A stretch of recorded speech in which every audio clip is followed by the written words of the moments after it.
Et salut à tous, c'est Spatio, j'espère que vous allez bien et aujourd'hui on se retrouve pour une nouvelle vidéo qui va cette fois-ci parler d'un thème assez violent, les 10 coups de poing les plus épiques de Jojo. Le concept de cette vidéo est tiré d'un autre youtubeur qui se nomme Mister Z et qui fait ce genre de vidéos sur des mangas comme Dragon Ball, Naruto ou Bleach. Moi je vais prendre ce concept et je le remets à ma sauce façon Jojo. Si vous voulez, je vous mets le lien de sa chaîne dans la description pour que vous alliez voir ses vidéos, qui sont, soit dit en passant, excellentes. Bien, fini l'explication, on passe à la vidéo.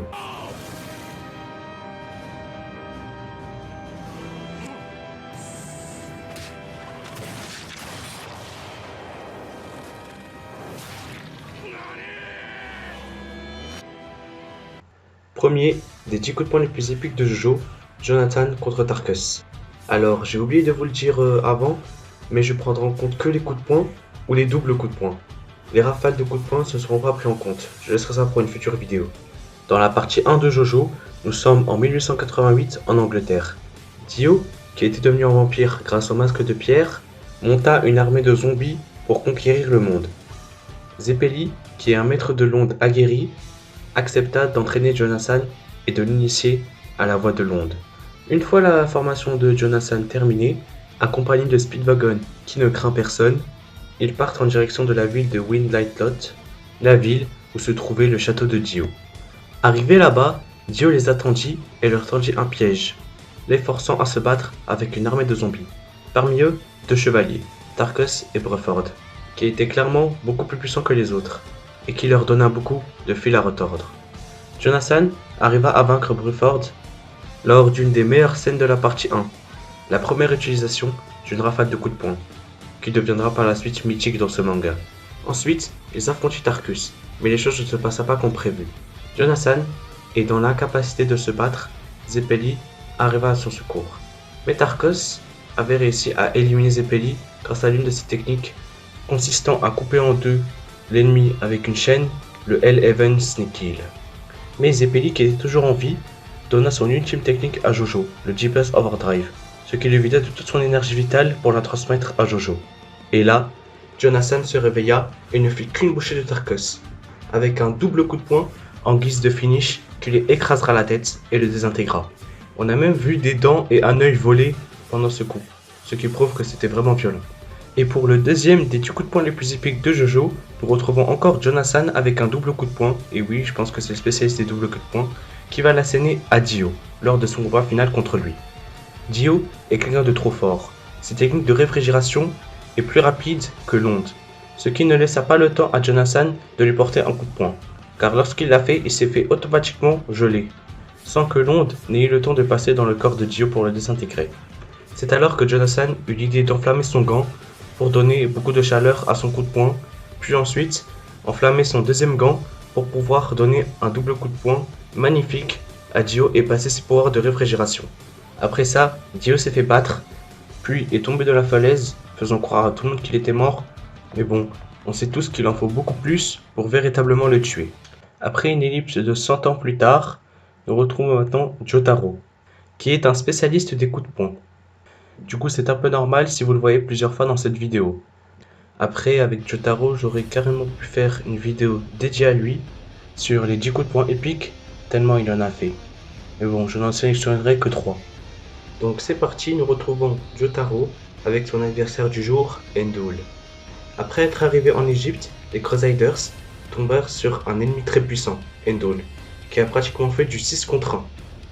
Jotaro, badass comme il est, a trouvé la solution pour s'approcher de lui. Et là, c'est un affrontement à la western. Qui sera le plus rapide entre les deux? Le pire, c'est qu'on a eu lors de ce coup de poing beaucoup de suspense avant, avec Endoul qui lâchait sa canne au ralenti et les deux personnages qui se regardaient. Enfin, Endoul ne peut pas vraiment voir, mais vous avez compris là où je veux en venir. Et là, un affrontement de vitesse pure s'exécuta. Mais bon, on sait tous que Star Platinum, avec ses A en vitesse, était bien supérieur que Gabe, le stand de Endoul, et lui metta donc un gros coup à la poitrine, ce qui le fait tomber à terre. Par la suite, nous retrouvons cette fois-ci Dio qui va mettre un énorme coup de poing à Kakyoin, ce qui va le transpercer. Nous sommes dans la fin de Stardust Crusaders, le combat final approche. Les Crusaders montent jusqu'en haut du manoir, et la surprise, Dio n'y est pas. Sentant le danger qui les menaçait, Ils sautaient tous d'une fenêtre et là, la course-poursuite entre Dio, Kakyoin et Joseph commença.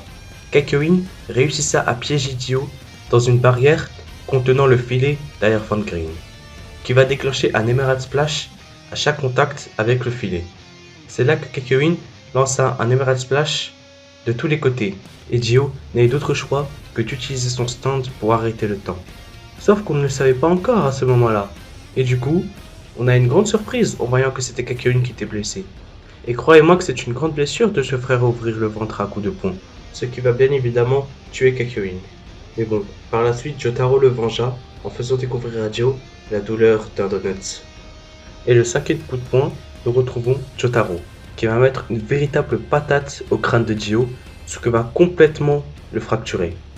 Pendant son combat, Jotaro se trouvait à terre, faisant croire à Dio qu'il était mort, mais attendait une occasion pour le frapper. Soudain, Polnareff arriva et transperça Dio avec son chariot. Dio arrêta le temps et le mit inconscient. Et au moment où Dio voulait achever Polnareff, Jotaro attira son attention pour laisser un temps de sursis à Polnareff. Une épreuve pour Jotaro commença. Dio voulait s'assurer de la mort de Jotaro, et pour ce fait, il écoutait sa respiration, puis le battement de son cœur. Jotaro fut contraint d'arrêter net son cœur avec son stand, ce qui va le laisser dans une situation de vie ou de mort. Dio baissa donc sa garde et attaqua Jotaro pour s'assurer qu'il est mort, sans forcément faire attention. Et là, Star Platinum arrive et lui met un gros coup de poing qui va les jeter jusque dans le décor. D'ailleurs, Dio avouera ensuite que ce coup de poing était tellement puissant qu'il lui donna la nausée et l'immobilisa.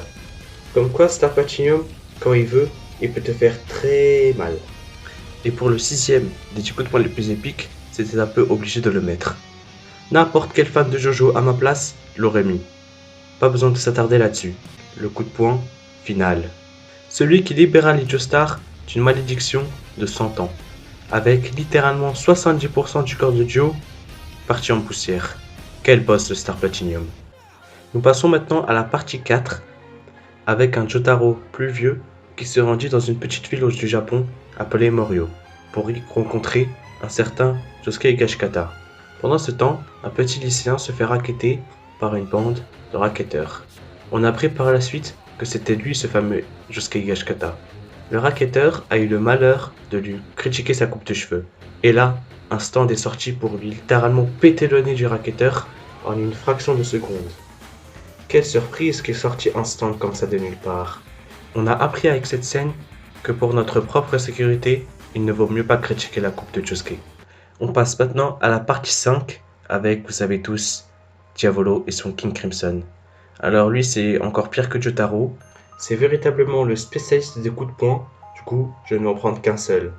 Et ce sera celui contre Bucciarati, avec l'effroi qu'il nous a apporté dans une pièce sombre et silencieuse, apparut ce stand de nulle part, pour trouer le ventre de ce pauvre Bucciarati qui était simplement venu rendre sa fille au boss.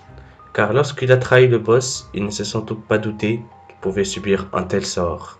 On peut dire sur ce cas que Rolling Stone avait bel et bien raison. Bucciarati a subi une mort horrible et vraiment douloureuse. Alors là, les deux derniers coups de poing viendront du manga, de la partie 6 et de la partie 8. Donc pour ceux qui ne les auraient pas vus, je vous invite à quitter la vidéo maintenant. Si vous avez aimé, n'hésitez pas à laisser un pouce bleu ou abonnez-vous, c'est comme vous voulez, ou des commentaires. Vous savez très bien que j'aime bien vos commentaires. Et à part ça, arrivederci. Et maintenant, on est pour ceux soit qui ont regardé la partie 6, 7 et 8, soit qui veulent se faire spoil. Parce que là, ça va spoil. Avec en 9ème, le coup de poing d'Emporio sur Pucci, qui va un peu à la manière d'un Jotaro contre Dio, lui fracasser le crâne. Après que Pucci ait obtenu son Made in Heaven, il réussissa à tuer tout le monde. Emporio étant le seul survivant, Pucci chercha à le tuer, par tous les moyens.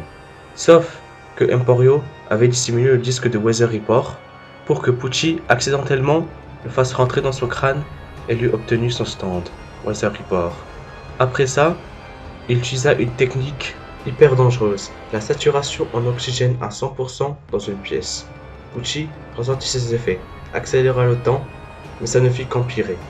Il se retrouva donc immobilisé et Emporio en profita avec son Weather pour le frapper tellement fort qu'il lui écrasa le crâne et le tua. Ce qui le projeta dans le nouveau monde créé par Pucci, le laissant seul à jamais, accompagné de vulgaires copies d'anciens personnages. Et en 10e, nous retrouvons Josuke partie 8, qui donna un gros coup de poing avec ce soft and wet, qui je vous le rappelle a une force de C, dans la tête de Tamaki Damo, ce qui lui fit exploser son crâne dans mon rocher. Tamaki Damo, qui est un homme rocher, donc un homme mi-rocher, qui est un peu l'équivalent des hommes du pilier, se retrouva dans la maison des Higashikata pour se venger. Il réussissa à piéger tous les membres de la famille Higashikata, mais grâce au stratagème de Josuke, Hato survécut et le transpercera de toutes parts avec son stand.